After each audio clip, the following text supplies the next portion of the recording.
Hey, everybody, it's your friend James Shaw. Trust you're doing all right. Thanks for being here. We are continuing our conversation that we've had throughout the month of May about mental health. It is Mental Health Awareness Month, and we work in an industry that we compete against ourselves. We beat ourselves up from time to time with maybe where we thought our business would be and where it actually is. We look and maybe we're on track to reach our goal, but the person next to us is outselling us, and so then we beat ourselves up there sometimes. And then we a lot of us pick this business because of the freedom and flexibility it can bring, and yet it comes down to kind of doing the same things day in and day out to win. And sometimes we struggle with that. We struggle with just being able to show up and get things done every day. And I want to create a spot where we can have the conversations to help you understand that who you are is who you are, and how can we use our strengths and understand the things that we struggle with to make this business as easy as we possibly can make it. And so to do that, today, I've got Tyler from MAPS. And Tyler, we've known each other a long time, and it's great to have you on the call. Thank you for being here. Will you introduce yourself to everybody? Tell them a little bit about who you are and what you do with MAPS, and then we'll get started. Yeah, well, first off, thank you for the platform and just bringing visibility, right? I mean, to mental health and everything like that. And so I'm really grateful for the opportunity.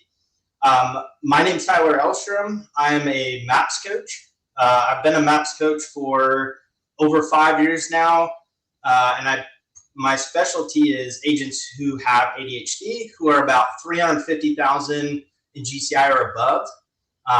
As of now, I've led over 8,500 individual coaching calls, and then before becoming a MAPS coach, I actually ran a team in Gary's Top 100, and we were ranked number 86 in the world for units. Launched 22 expansion locations, some of them profitable, some of them definitely a bloodbath. Learned a lot. I've been on stage with Gary Keller and Jay Papasan talking about the one thing and time blocking, and then also the keynote speaker for the first family union in Europe, which was in Bodrum, Turkey. And so I've had this really blessed career and amazing, people that have taught me things and built me up and all these wonderful things. And I really think that a lot of what I've been able to do is because of the fact that I have ADHD. And so that's part of what I want to talk about today. Well, is definitely how ADHD shows up in agents, and then how can be a gift, and just bring more awareness to it, because 80% of adults are actually undiagnosed.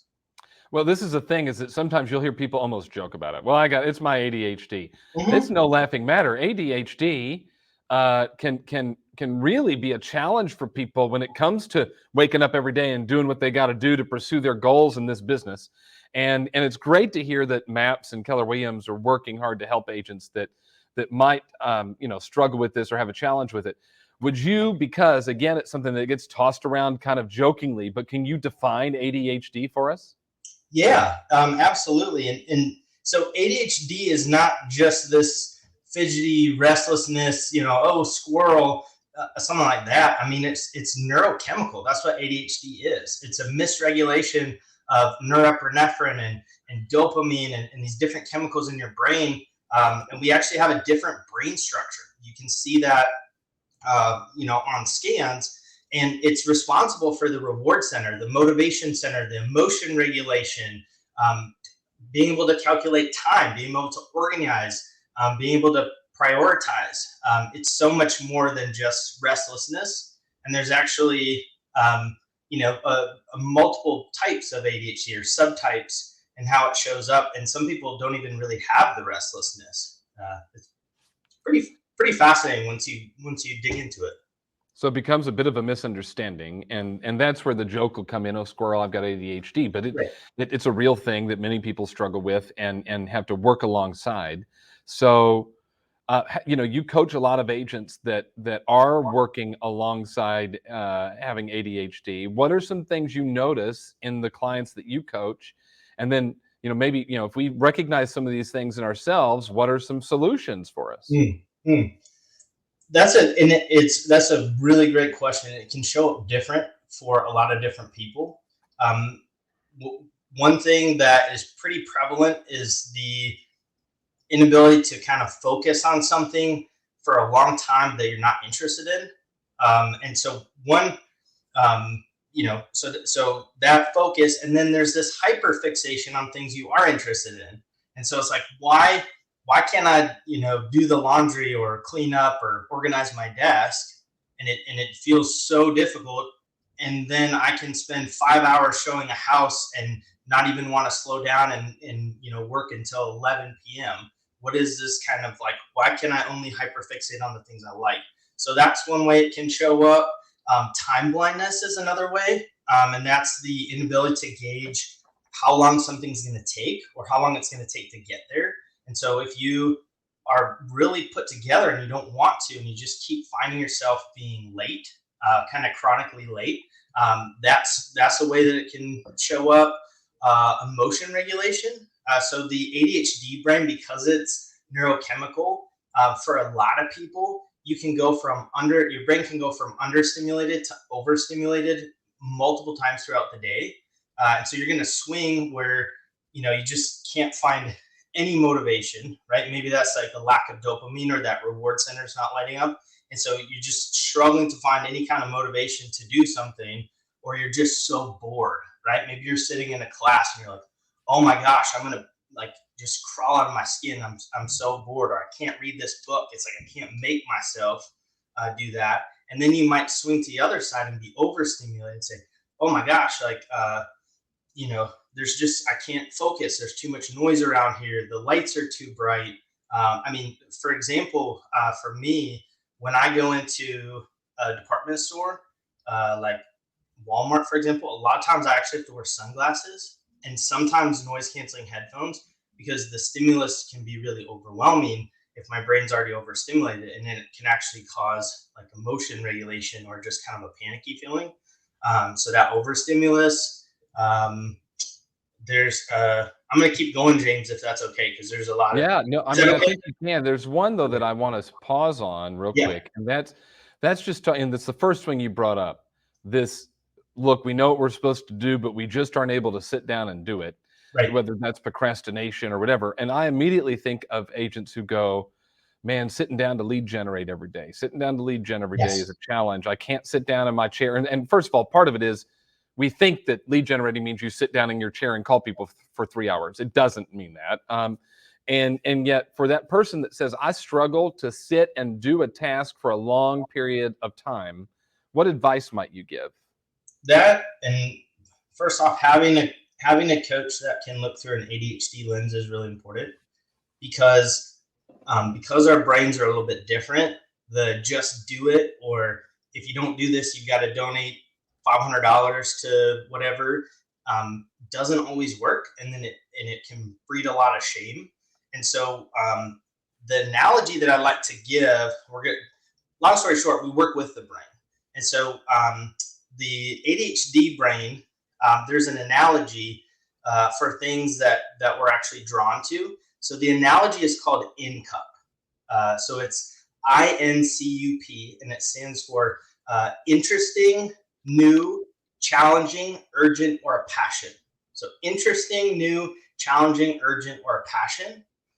And those are the things that typically create dopamine or can kind of regulate for whatever reason. So that's why if you find yourself, I've got to do this paper and I can't do it, and you wait till the last minute and then you do it and you do amazing, it's because it's urgent, right? It creates this. And so, if it's interesting, if it's new, if you're always chasing the shiny penny, it's a passion of yours. And so when I have a client who is stuck, right, and like you said, James, with lead gen, or just can't do something that they want to do, there's a good probability it's not getting in alignment with that analogy income. It's not interesting, it's not new, it's not challenging, it's not urgent, or it's not a passion. And so one thing that really works for people is letting ourselves be a little creative and finding a way to achieve whatever that objective is by potentially bringing into income. And so if you have trouble sitting down to lead gen, the first question is, tell me what you're doing, right? Are you calling someone that gives you passion? Can we rephrase the way you look at it so it brings in passion? Can we set on a timer, and it's you have to make this amount within this amount of time to make it urgent? Can we? I have some clients too. It's okay to be creative, where they can't sit still. They're very restless. Just sitting still is an issue. And so she does her lead gen by going to garage sales and talking to people because she loves vintage shopping, right? So there's a passion, there's exercise, you're moving. And so she'll go to garage sales all weekend and she'll get 100 contacts in 2 days because she just goes to all these estate sales and all these garage sales. I have another client that sends out lottery tickets once a month. And then her lead gen is fun, right? And it's passionate. Hey, did you win yet? Like, are you going to split it with me? I have another client who has a huge passion for dogs and does micro events where instead of sitting or just, calling, she has these fundraisers for something she's passionate about, and donates and that kind of, and then I have someone else who actually really loves FISBOs because they're really challenging, right? So we crush it with FISBO and expired, and that's primarily what we do. And we have the rest of the team do the a little bit more of the sphere. We do some.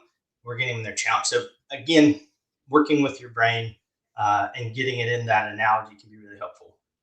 I love it. So I wrote it down. INCUP, intriguing. I'm sorry, interesting, new, challenging, urgent, or passion. So if you're struggling with something like that, I was a person that even though I could lead generate like crazy. I mean, that's what I did when I was selling real estate, and it's what I did as a team leader.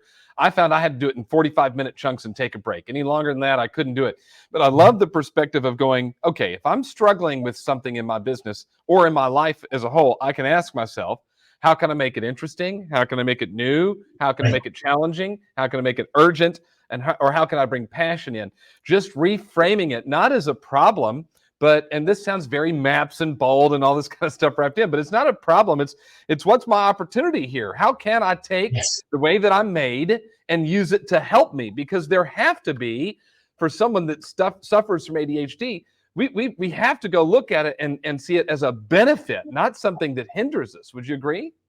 Yeah, and that's the thing, and that's why in the beginning I said the reason I've been able to do what I've been able to do is because of my ADHD, because we also have the gift of hyper focus. And so one way to kind of look at this is someone without ADHD has a fuel tank. Picture a fuel tank in a car, right? And they've got that fuel tank, and they can use that throughout the day for whatever they want to. Things they don't want to do or kind of annoying, or going to the dentist or whatever you don't like might take a little bit more fuel. You got one fuel tank that you can use. Someone with ADHD has two fuel tanks. This is something that really resonates with a lot of my clients. Two fuel tanks. One fuel tank is like 3 times the size as that average fuel tank, and that's for everything in INCUP, right? Those are the people that can hyper fixate. You forget to drink water. You forget to, eat.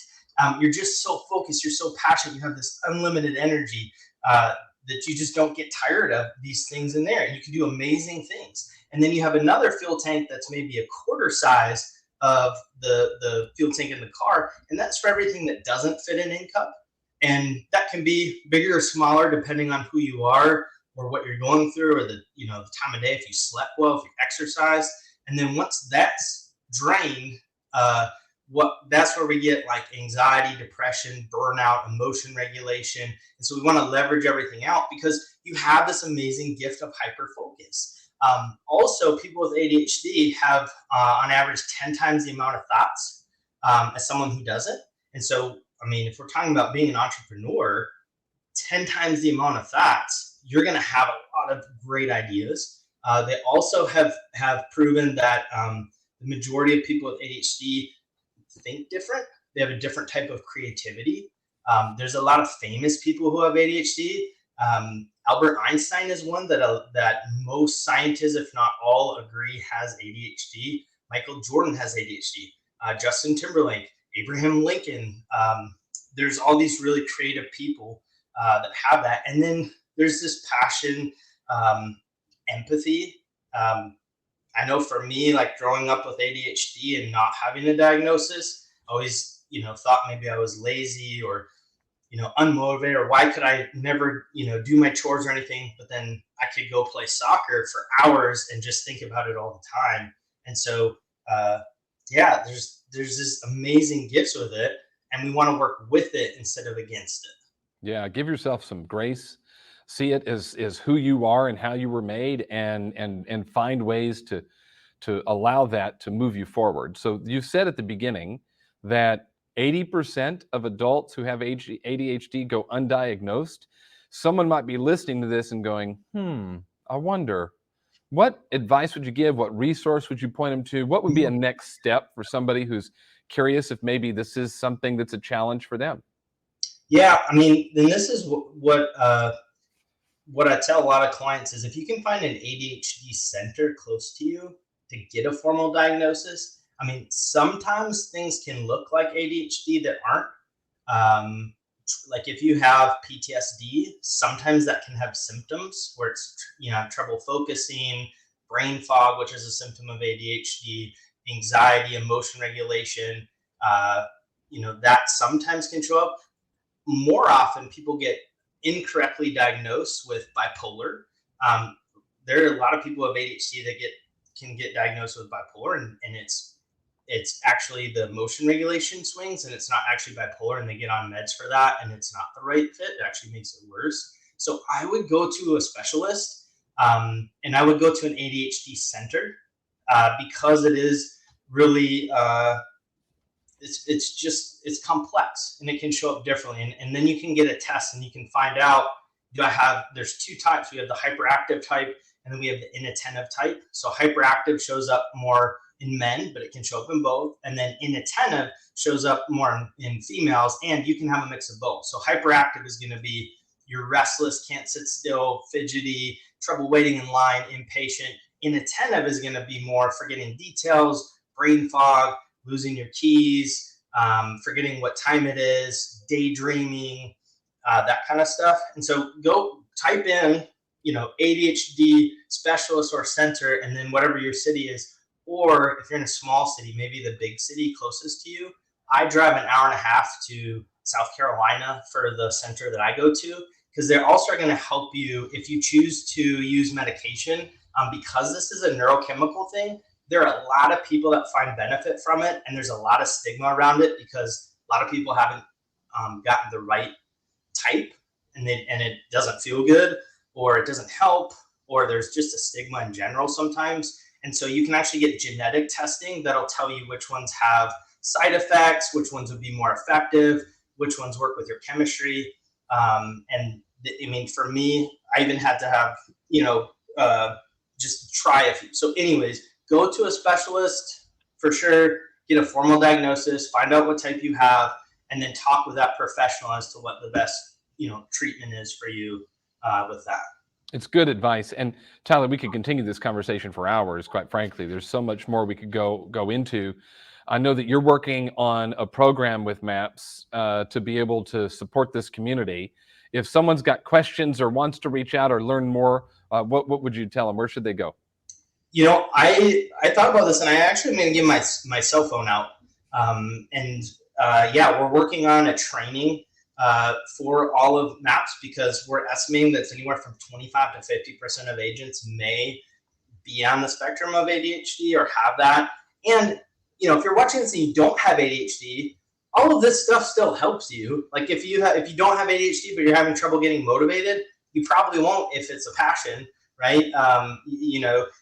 There's different tricks we can do, like the buddy system, and just there's different techniques that we're going to teach in that. So even if you don't have it. So I would say text me right now, email. I just don't want it to get lost because this is really important. And this is in my passion. So I have unlimited energy for it, which is the beauty of it. So I'm going to give my cell phone out. Text me. What I'd like you to do is text me your name, your email, and how I can help. And so if you want just more information on ADHD, then I'll just send you an email with more information on that. If you're looking into like coaching, whether it's MAPS coaching or a group program or something, or you're curious if I have room on my schedule and we could interview, you can do that. Or if you just want to be added to the community that we're building. So text me your name, your email, and how I can help. And that phone number is 828-337-2730. So 828-337-2730. And just text me those 1, 2, 3, name, email, and how I can help, and then we'll get you taken care of. That's good. One more time on the cell phone. 828-337-2730. It's good stuff. Tyler, I appreciate you. Thank It's you. been fun watching what's happened in your career here at KW, to see what you've done. Clearly, you're impacting people and helping them. There's somebody whose life has changed today just by watching this, that now they know some next steps to take. And I know we didn't even scratch the surface of all the stuff we could talk about. I know. So if there's more that you've got questions about, reach out to Tyler. He'll be happy to help. Tyler, thanks. Good to see you. Thanks for being here. And Yeah, everybody for watching, thank you so much. We'll see you around. Have a good one. thank Bye. you.